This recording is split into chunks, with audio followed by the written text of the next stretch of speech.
Good morning, everybody, and welcome to this presentation of the MVC and Eduardo Crispo talking about how to connect with the Hispanic consumers and businesses in the Merrimack Valley. The first thing I'd like to do is introduce the president of the Merrimack Valley Chamber, Joe Bevilacqua. Good morning, everyone. Let me say this is a very special program today with my good friend Eduardo Crispo. I've known him for over 30 years. He is an innovator. He has been ahead of his time in terms of trying to bring Hispanic businessmen and women together with the mainstream community. And we are looking forward to this presentation. Eduardo, I want to say thank you for taking time from your very, very busy schedule for helping the members of the Merrimack Valley Chamber of Commerce learn how to do business, how to communicate, how to get along better with one another. And I think it's going to be a tremendous opportunity. And I look forward to doing more with you in 2021. So I don't want to take any time away from you. I want to say thank you to Rayanne for putting this together online. And thank you to all the people that are actually watching and participating. It's going to be a tremendous, tremendous program. I know it's going to be a learning experience. And I want to say thank you. And I hope you have a nice Thanksgiving if I don't speak to you before then. So Eduardo, take it away. Thank you. So right before I just want to introduce Eduardo. He is an immigrant from Ecuador and is a bilingual, bicultural professional, and the founder CEO of Hispanic Market Solution. It is a Lawrence, Mass-based enterprise that specializes in helping companies and institutions understand, reach, and service the New England Hispanic multicultural communities. He is a very relentless advocate for the inclusion and recognition of Hispanics as important contributors to the economy and all aspects of society, including education, business, arts, sports, science, innovation, and politics. I've had the pleasure of knowing Eduardo for a few years now, and he definitely is very passionate about what he does, and we look forward to hearing from him. Thank you, Rayanne, and thank you to the Merrimack Valley Chamber of Commerce for giving me this opportunity once again. If you want to go with the slide one, please. Yep, I'm pulling it up right now. Okay. Now, let me tell you what my attempt to do is here is to give you an overview and a framework that I have created that helps companies and institutions in understanding, reaching, and servicing the Latino community. In some cases, the Latino, Brazilian, and other multicultural communities. Go ahead, please. Okay. Oops. There we go. Okay. This is a statement that I created because in my background, I started in radio broadcasting. I was a producer. I was an on-air personality. I literally created the first Spanish language commercial radio show north of Boston. And when I transitioned from being in broadcasting to the marketing and communications and advertising type of segments, I felt a roadblock. And that roadblock continues today, believe it or not. And the reason is that status quo, like the quote says, status quo and English only in communications no longer works. Believe me, for those that are still insisting that English is the way to go, my belief is that it isn't. You need to be cognizant of the different cultures and people from all over the world that make up what we call the United States of America. Companies and institutions, in reality, must be progressive and innovative to reach and engage with these unprecedented growing market segments. Now, there is a big dilemma with some companies. Some are very traditional, as we all know, and they say, gee, we have only done business in English, all our communications is in English, and that's kind of how we have made it up to now. But regardless of that situation, we know that the world evolves. The world is not stopping at any time. I mean, timing is just continuous. And in that sense, if we want to be progressive, if we want to be current, to the current conditions in the changing demographics, we must incorporate into our mindset and our practices multiculturalism and multilingualism. Next one, please. Okay.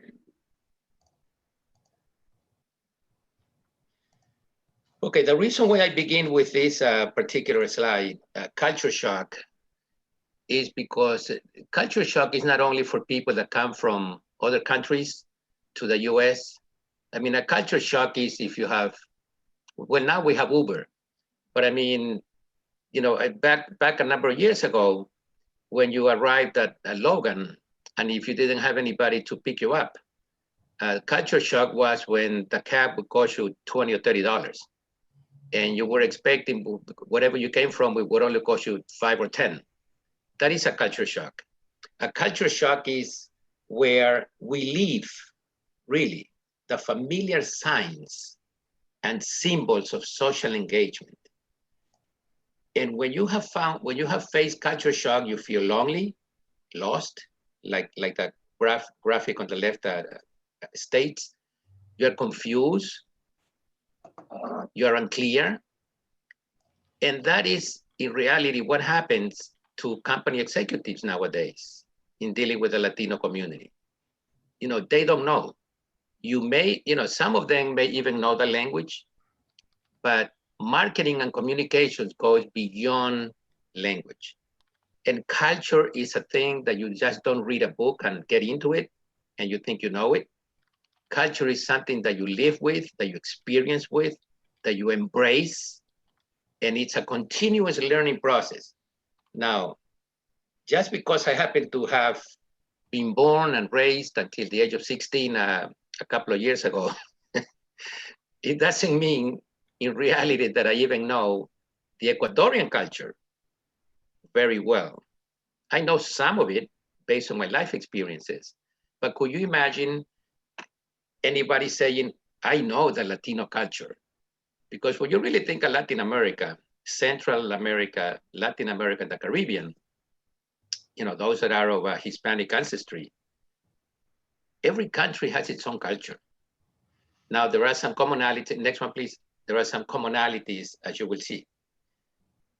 Now, the cultural context is something that I'm very passionate about because I've had some really cool, and sometimes heated dialogues, not to say confrontations, because I don't like confrontations. I just like clarifications about Latinos becoming assimilated. Now, bear in mind that prior immigrations, people that came from Europe, people that have come from other parts of the world, they, for all intent and purposes, have assimilated because society kind of pushed them to. It was expected that if you came here, you spoke English, and you became just doing your business, doing your life, and doing everything else as quote unquote, the American way of doing things. Well, the big difference is that right now we have what is called the internet. Right now we have high tech. Back in the 30s and 40s and 50s, you know, and even before, we did not have that convenience of communicating instantly with people anywhere in the world. So the immigrants of the last, let's say 20 years, have been able to communicate quite rapidly, almost instantly. And if we wanted to, we could be having dinner in Bogota, Colombia this evening. Isn't that cool? So when the older generations of immigrants came in, I mean, they came on ships. I mean, they came across an ocean. Latinos don't have to cross an ocean. We were already here before the Pilgrims. So assimilation is, once again, for when society loses cultural identity. Integration is like, I'm an integrated person. I don't consider myself to be an assimilated person. Now I function well, I believe I do, in both societies, meaning that when I am here in Massachusetts, or I'm in Florida, or I'm in anywhere in the US, or any state of the union, I can function properly. But if I go to Puerto Rico, Dominican Republic, Mexico, anywhere else within the Latin American community, I also can function well. So I am called a bilingual, bicultural, integrated person into the USA culture. Next one, please. Now, when you're talking about Hispanics or Latinos, there are some commonalities. Yes, there are. You know, language. Now, let me clarify something about language, because some people have been told that a Dominican and a Puerto Rican don't communicate well. Well, maybe they don't communicate well when their baseball teams are playing against each other. That's when they are not communicating well because they want their own teams to win. But when you are talking about somebody from Argentina, far south, somebody from Peru, from Mexico, do they communicate with one another? The answer is yes. Now, are there specific colloquialisms that differentiate the way that people from those countries speak on a daily basis? And the answer is yes. Let me give you an example. If you have a group of people, one person from Boston, another person from Mississippi, another person from the Bronx, another person from LA, and you put them all in a room, will they be communicating in English just about in the same exact way? And the answer really is no. Look at the difference between soda, tonic, and pop. Just to give you an example.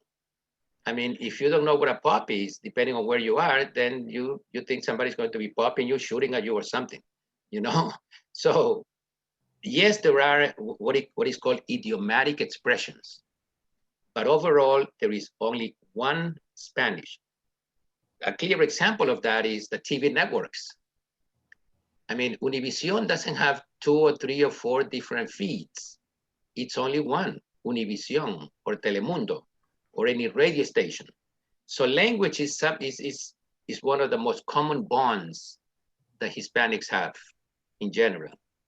History, well, you know, we are all, you know, I mean, the continent, America, by the way, is not the US. America is a continent for us. For Latin Americans, America is not the US. Once again, America is a continent. History, we all have our heroes. You know, we have Simon Bolivar, Antonio Jose de Sucre, we have the other folks that helped the independence of our own different countries. But we do celebrate our independence in different dates. Why? Because, you know, every country has its own history, its own way of celebrating whenever they became independent from Spain. In religion, about 85 to 90%, 85 to 87% of Latinos are Catholics. Now, here in the US, there is a growth in evangelical religions in the country. You may see that in many cities throughout, you're going to find people of all types of denominations. And so even though the Catholic religion is by far the greatest faith, the most has the most followers and believers, that the other evangelical religions are growing slowly but surely. In sports, well, let me tell you, you know, if you are in Argentina or in Uruguay or Paraguay or Colombia, don't talk much about baseball, because yeah, you know, the sport is played, but that's soccer country. Now in Puerto Rico or the Dominican Republic, yeah, you don't talk much about soccer. You know, baseball is the king of the kings of the game. So whenever, you know, if you want to keep your friendship with some Latinos and, you know, you have a different, you know, you come from the same country. If you want to have a good time, have a beer or just have some sort of a mild conversation, don't get into sports or politics because people are fanatics. Well, just like, you know, in Massachusetts, you know, the Red Sox and the New York Yankees, that sort of situation. Next one, please. Value comparison. There are specific differences in the value system of Latinos in comparison to the American middle class. I mean, there are books, believe me, and you know this, there are books that address and try to kind of get a broad-minded picture of what are Latinos like. And just to give you a couple of these, because we have a lot of material here. Under family at the bottom, define roles and hierarchy. And under American middle class, youngsters have a say. You know, they have their opinions and so forth. Now, don't get me wrong, I'm not saying that Latino kids don't have opinions, but the father is the father and the mother is the mother, and the grandparents alike. So we are, you know, we tend to really be very respectful and cognizant of our elders. And we usually do not talk back, let's say, or quote unquote fight for what the younger folks, what they would like to do. Let me give you an example. You know, when my kids were growing up, you know, we were one of the very, very few families that lived in a particular area of Lawrence in Massachusetts. And I would say that there were not more than 20 kids that were Latinos. And my kids would come home and they would tell me, you know, my friends are going here or are going there. And sometimes, you know, I would say, gee, you know what, at this time you need to pass for whatever reason. And then they would say, yeah, but my friends are going. And I would say to them, yeah, your friends are going, but you know, I have my own reason why you shouldn't go. And we had a little bit of a discussion, but it wasn't the kind of rebelling behavior that sometimes you hear in some families. Another issue is who do we rely on? Latinos, usually we rely on family. Whenever we have an issue, we have a question, we have a problem, it's usually family and friends. And traditionally, the American middle class families, they rely on themselves and institutions. And that is kind of typical. On definition of self, Latinos, once again, we're part of a family or a group. American middle class is individualism. Whenever you would ask a Latino person, how are you doing? ¿Cómo se siente? ¿Cómo está? How are you doing? Usually, the person would reply, my family is doing well. You typically rely on your family values as a foundation for your life. And this is very typical. Next one, please. Latinos in the US, depending on what sort of data you look into, you know, I mean, I was checking yesterday and I found a data source that is 57 million people, and now that we are 18.5% of the population. But I think you get the drift, that Latinos in the US, it's no longer that hidden group of people of undocumented workers that work in the fields, that work in menial jobs, cleaning toilets and factory workers, but rather Latinos right now They are improving their educational competency, their educational achievement, but from the raw numbers, just think about this on the right-hand side. 16.3%, 1 out of 6 folks, I'm talking about the country, 1 out of 6 folks is a Latino person. And what is more striking is that 1 out of 4 children in the US is a Latino child. So you can imagine, and there are, believe me, they have, if you're interested at the very end, I will give you my email. I can send you a good set of comprehensive demographic data if you're interested.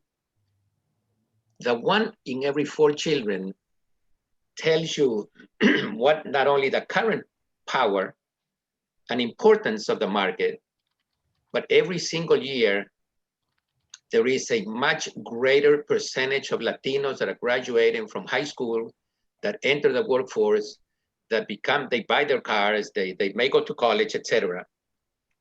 So that this is by building the wall, the supposed wall in Mexico, we're already here. It's kind of too late.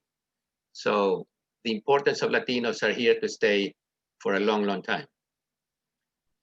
Another quick data point, 56% of the population growth from 2000 to 2010, that's a little bit dated now, but let's just wait until the 2020 census comes out and see what happens.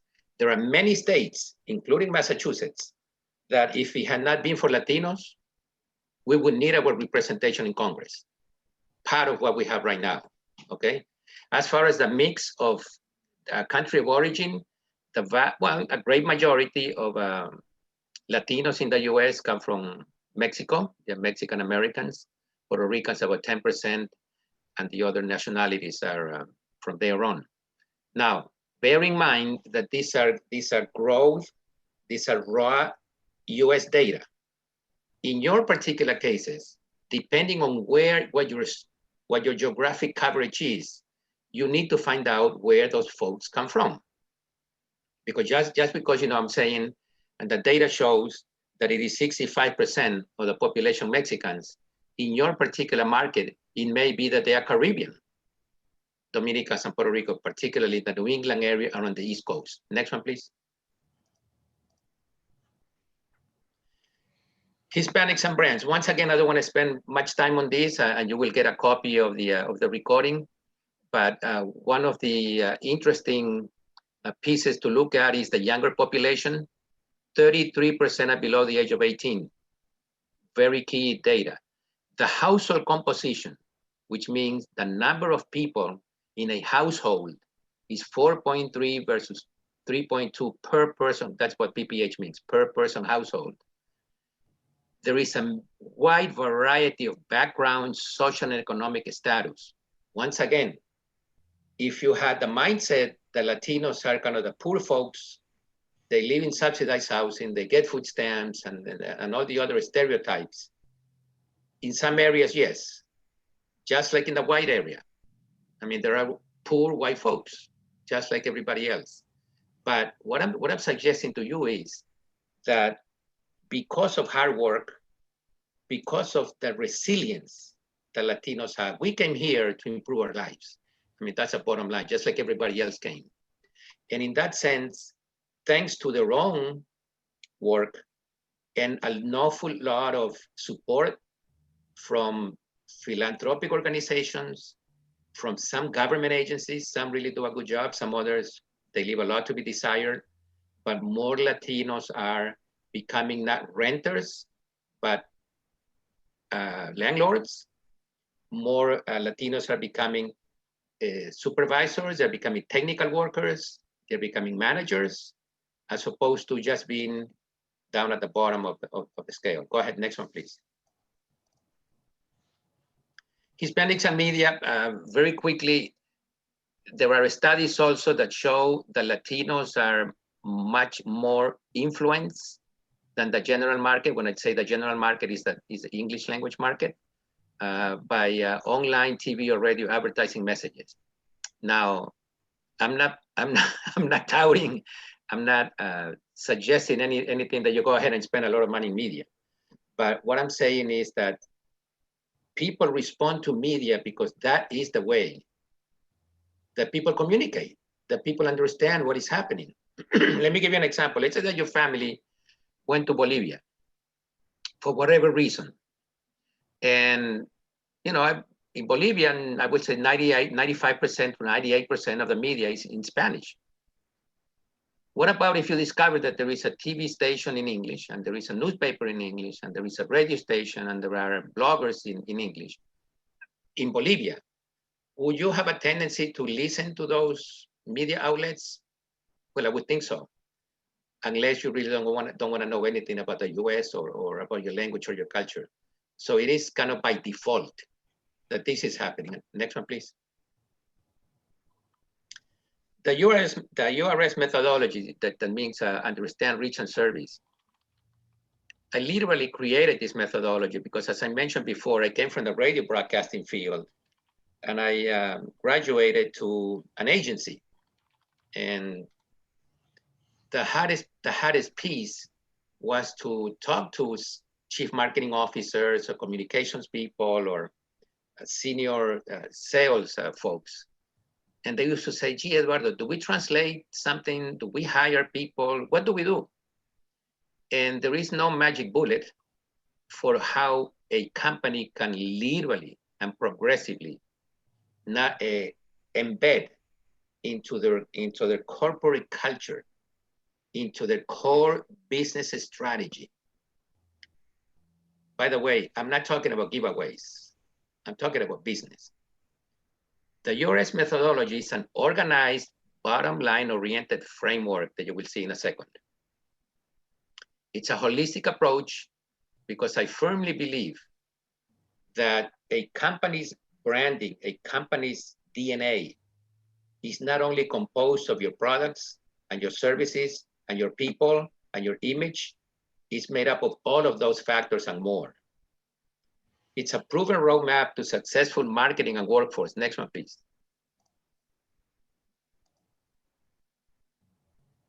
Okay, there is the understand, reach, and service. Go ahead, Rian, please. Okay, yeah, all of them. Okay. Thanks. Okay. Now this is the framework. Okay, we created this so that you will see that this is a natural flow. It's a logical flow by immersion process on the top right. The immersion process is the way how we engage with a company. And if you don't engage with any company, you should do that yourself. Okay. That immersion process means, what is it that you know? What are your core competencies within the Latino market? Not only what you know, but how is that knowledge translated into policies and practices? That's extremely important. The immersion process should also include an educational component. Because let's face it, when you gather around the table, your executive team, these individuals will come from different backgrounds, different education, different traditions, or sometimes there are, most of them are older white males. I mean, to be truthful. And do they really know what the Latino market is about, besides believing that Latinos, once again, you know, they're undereducated and so forth and so on. So we need to be real. You know, we really need to be in touch with the reality and the development and the growth of this market segment. Otherwise, the senior management team will have different type of opinions and ideas and insights that some of them may be actually wrong. The competitive analysis, and as in any other business venture or business situation, you need to know where your brand stands in relationship to the Latino market. and the market research, of course, we'll touch on that in a minute. The rich piece on the bottom right, that is any and all communication strategies that the company has or should have. The same, now let me warn you on this. I've had clients that to actually air an advertising campaign, they go through, let's say, 5 or 7 filters. I mean, they go from the script writer, from the production assistant, the production that's filming, the A, B, C, and D. 5 to 7 steps. And when it comes to the Latino market, is Pedro or Maria, why don't you translate this and then send it to a newspaper or send it to a TV station and that's it. Now, why would you do that? You should have the same rigorous process that you have in creating and implementing advertising campaigns in Spanish as you do in English. You know why? Because a consumer is a consumer, whether you're black, brown, etc. On the left-hand side, experience analysis and customer service, I'm asking you to please consider those factors, because you have seen what has happened to some brands that have done an outstanding marketing campaigns and advertising, and all of a sudden they have an upheaval with the employees in the hotel industry, for example, where they go on strike and so forth because, you know, their situations have not been heard. They haven't communicated well, not only with their employees, but also with consumers. You know how many times an advertising campaign has been taken down because of public outcry that they use quote unquote offensive language? That's happened many times in advertising campaigns. So be careful. The final piece on this slide is the corporate social responsibility. We are always advocating for companies not just to do business with the Latino community, but to engage with the Latino community. In the immersion process, once again, you should find your core internal bilingual and bicultural competencies. And what is your corporate culture in relationship to the Hispanic market? Is it an afterthought? Is it embedded? Is it included in the business scheme? Or what is it? And also on the third point, seek insights regarding the external community environment. That is very important. I have a client where they really wanted to know how the people felt about the brand, and we did focus groups. And then the results, unfortunately, they were not too positive for the brand, but at least they found out where they stood. Next one, please. Qualitative market research, extremely important. There are different emotional triggers for men, for women, for youngsters, for millennials, for older folks. And then when you add that and you include the cultural values and issues, it becomes even more complicated. But if you do it well, if you're targeting, because right now the whole marketing is about target marketing, it's not just marketing to the whole world, it will give you some very good positive insights about why your client, why the community, why the consumers are buying or not buying your service. Next one, please. The quantitative market research, in reality, does it make sense, ladies and gentlemen? Does it really make sense for you to be considering entering this market?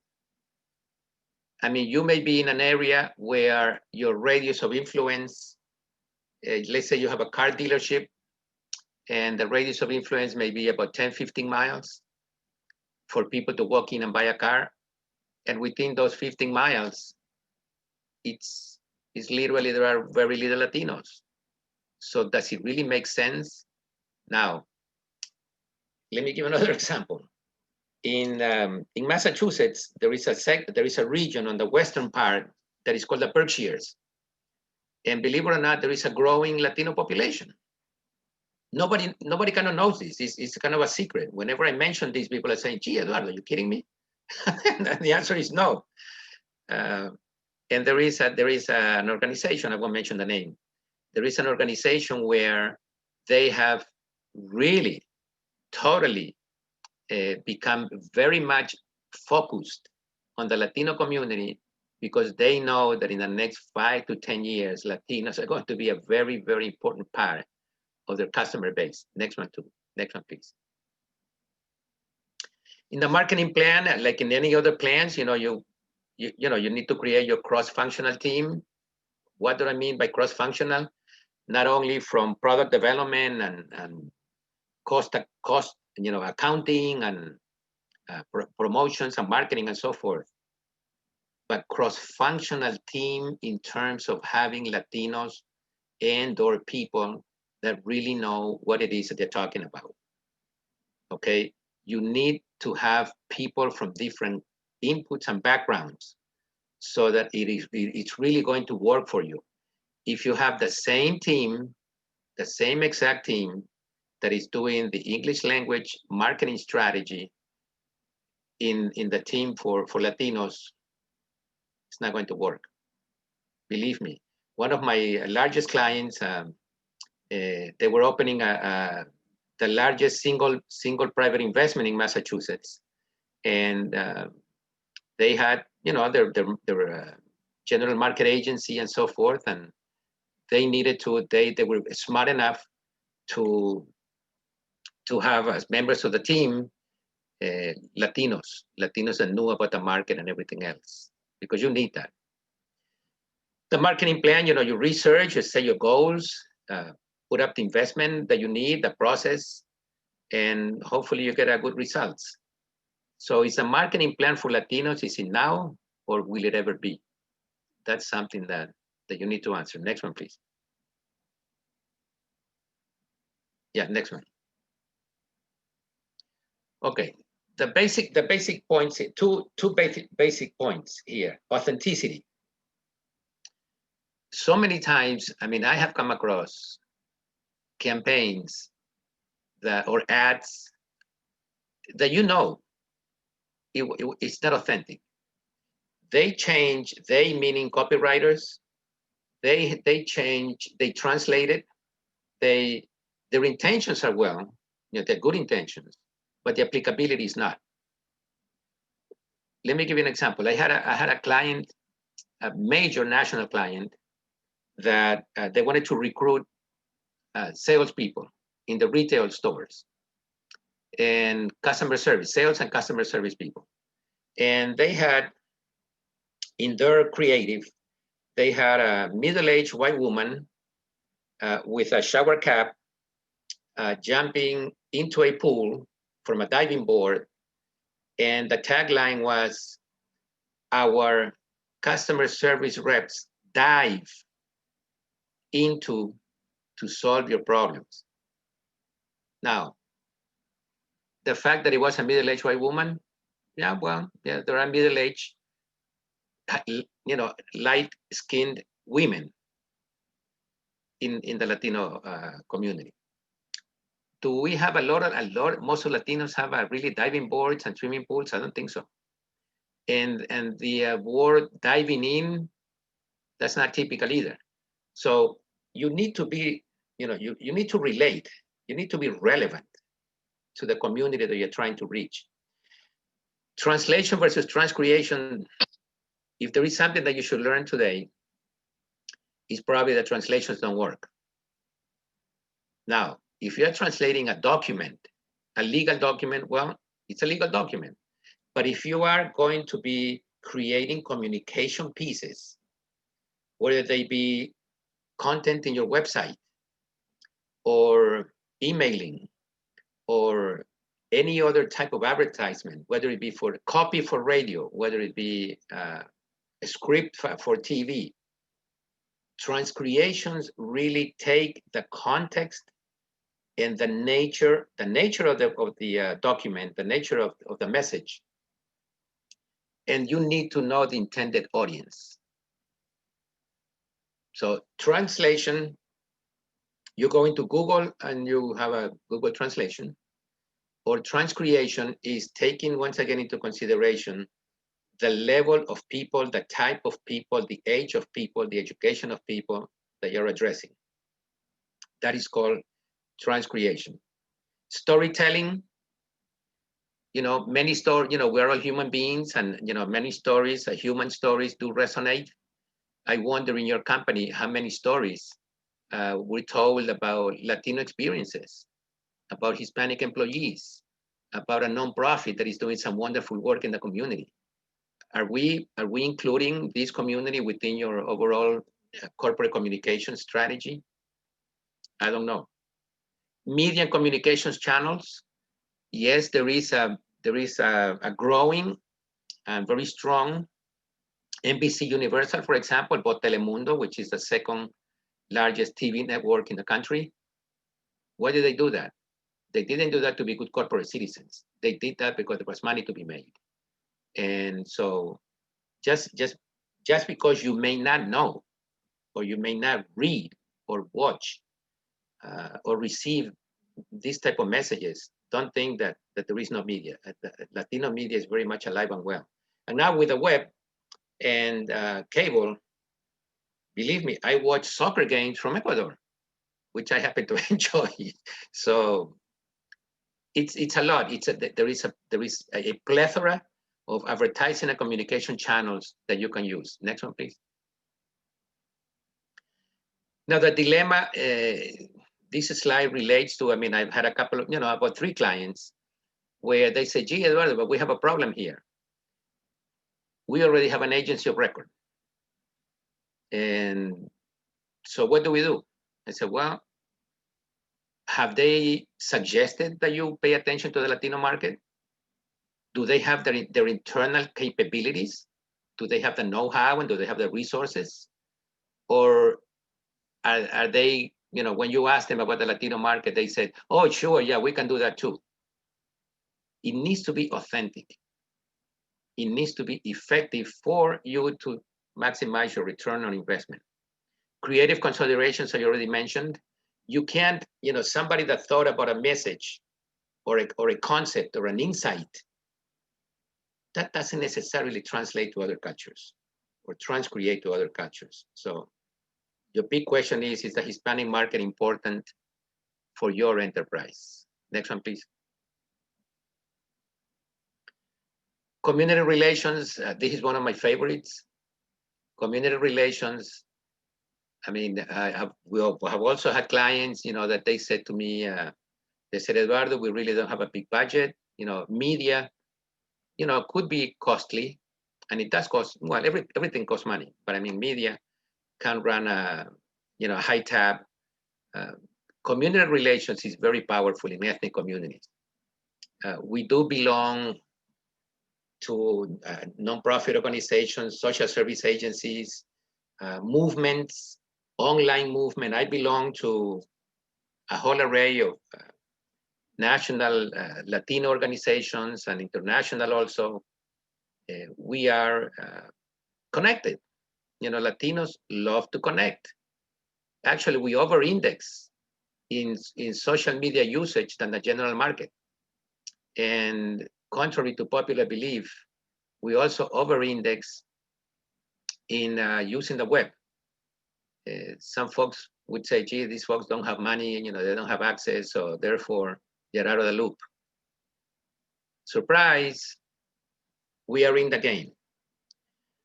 Community relations, what does it do? It's at the bottom, at the very bottom, it's called community relations or cost marketing. What it does is that it portrays your brand in doing something good for the community, in doing something progressive, helpful. We have so many examples of cost marketing as examples that it builds loyalty. Latinos over-index in loyalty. When loyalty has been rated, Latinos over-index in loyalty. So once you have a client that buys your brand, that buys your services, that subscribes to what it is that you're doing, you're going to have him or her for a long time. Next one, please. The customer experience and excellence, this is part of the S. You remember, you understand reach and service, this is part of the S.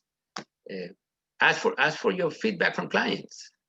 You know, there is such a thing as creating, for some larger organizations, they create online communities where they have instant feedback from clients about, you know, how was your service, how was your flight, how was your hotel stay, how was your experience in touching my brand, in using my brand.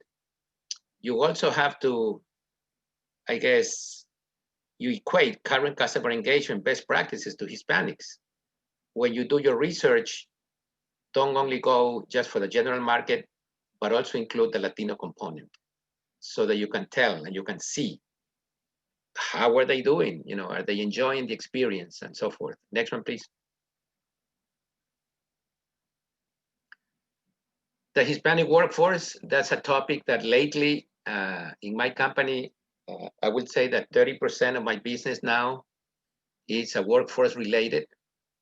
There is a shortage, or at least there was a shortage before the COVID for employees, for personnel.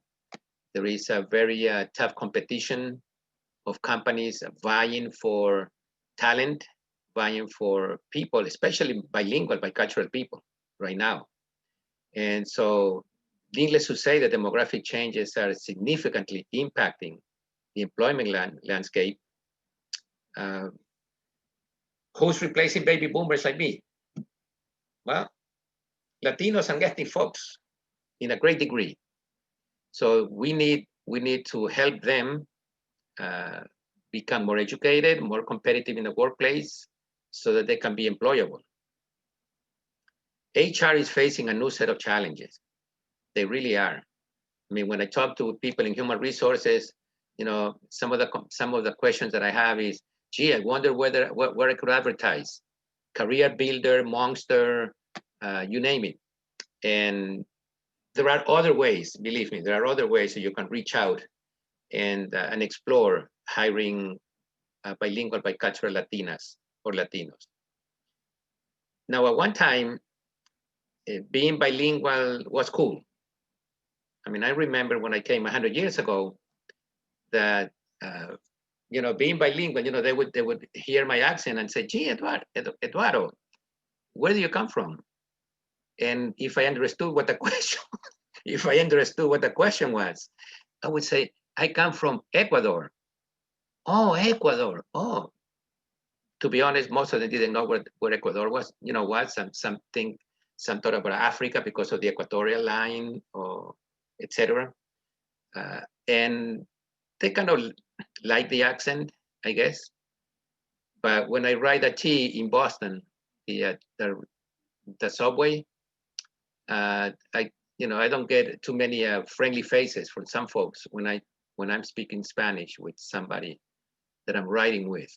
So right now, I hope that you all appreciate people that are bilingual or trilingual or multilingual, just like in Europe.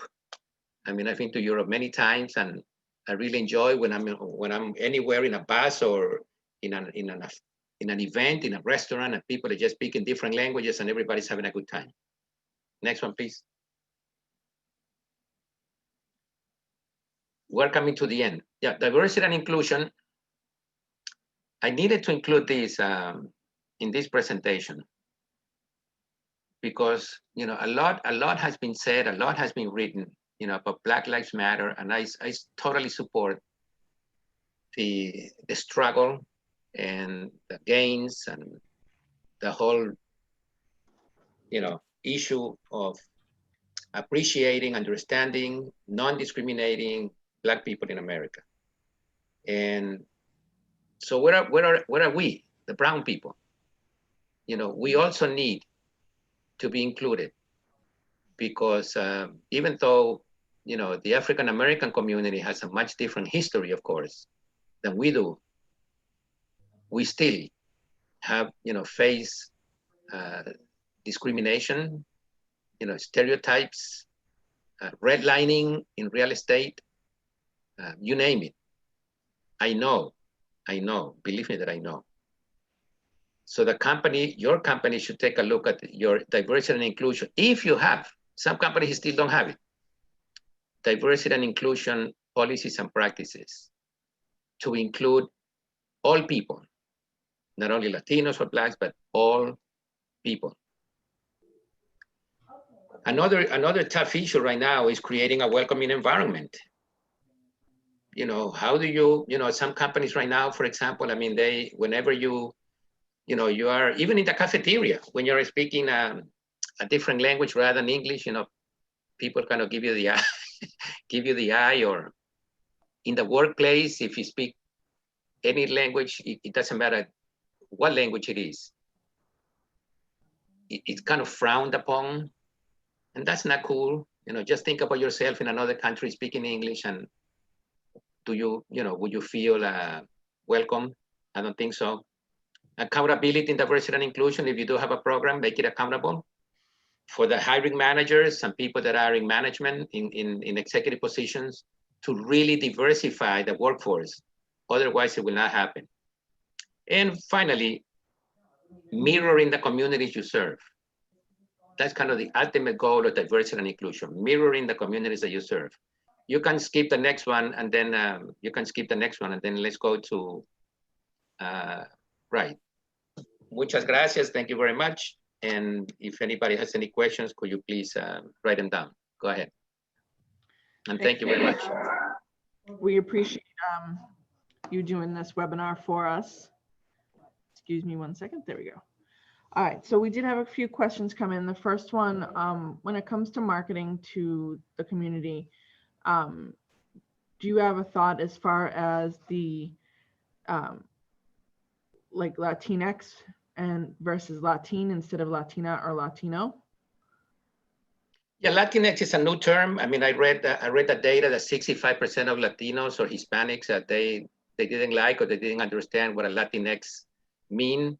So I would stick with Latinos or Hispanics. Now, Hispanics is predominantly here in the US. Latinos, a Latino could be somebody from Latin America. So the Latinx is once again, it's a very new term. It's an academic term that is used. I know about it, and but Latinx is by far not known or accepted usually within the Latino community. Okay, thank you.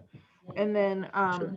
Someone else wrote in that this is Catherine. She operates a public garden, and they're doing new bilingual signs on the property.